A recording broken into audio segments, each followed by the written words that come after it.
और ये संकल्प एक सन्यासी का संकल्प है, ये कोई भ्रष्ट नेता और अधिकारी का संकल्प नहीं है। सन्यासी जब संकल्प करते हैं तो मन वचन काया से संकल्प होता है और परमात्मा भी वो संकल्प फिर पूरे करा देता है। भारत का तो इतिहास है कि इस देश में जब जब सन्यासियों ने कोई संकल्प लिया है वो सारे काम पूरे हुए। 2-3 उदाहरण दूं। एक सन्यासी थे परम पूजनीय स्वामी दयानंद सरस्वती। उन्होंने संकल्प ले लिया भारत की आजादी का 1857 में। तो ईश्वर ने क्या किया, वो संकल्प पूरा करने के लिए 7,32,780 क्रांतिकारियों को इस देश में पैदा किया। भगत सिंह, ऊधम सिंह, चंद्रशेखर, सुभाष चंद्र बोस, तात्या टोपे, झांसी की रानी लक्ष्मीबाई, नाना फडणवीस, वासुदेव बलवंत फड़के, ऐसे 7,32,780 क्रांतिकारी हो गए। लड़े अंग्रेजों से और देश को आजाद करा लिया। संकल्प सन्यासी का था, परमपिता परमात्मा ने कृपा की और सहयोग क्रांतिकारियों का मिला।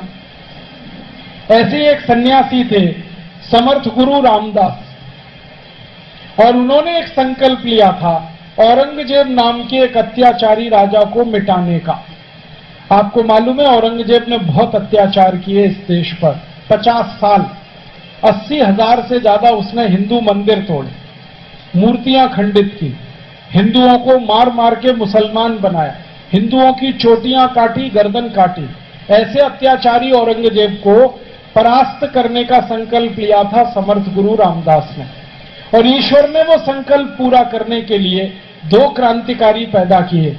एक थे छत्रपति शिवाजी और दूसरे थे गुरु गोविंद सिंह। गुरु गोविंद सिंह ने उत्तर भारत में लड़ाई लड़ी औरंगजेब से, छत्रपति शिवाजी ने दक्षिण भारत में लड़ाई लड़ी औरंगजेब से। दोनों ने मिलकर औरंगजेब को 1707 में खत्म कर दिया।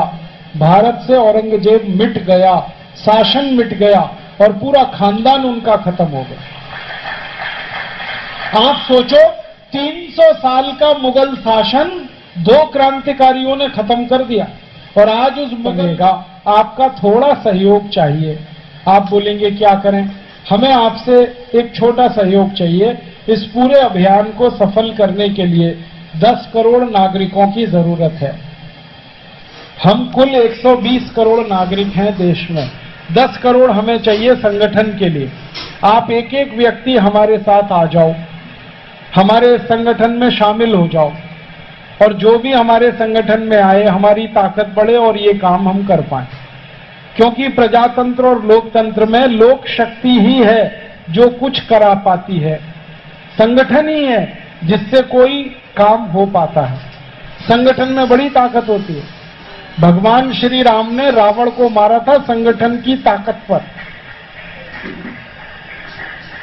वरना श्री राम अकेले भी लड़ते तो।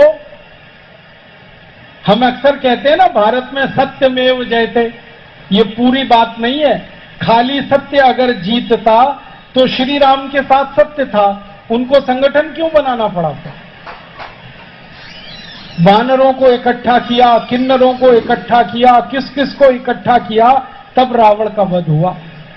और श्री कृष्ण ने भी संगठन बनाया था कौरवों को हराने के लिए, परास्त करने के लिए। तो सत्य की जीत नहीं होती, सत्य के साथ जब शक्ति होती है तब जीत होती है।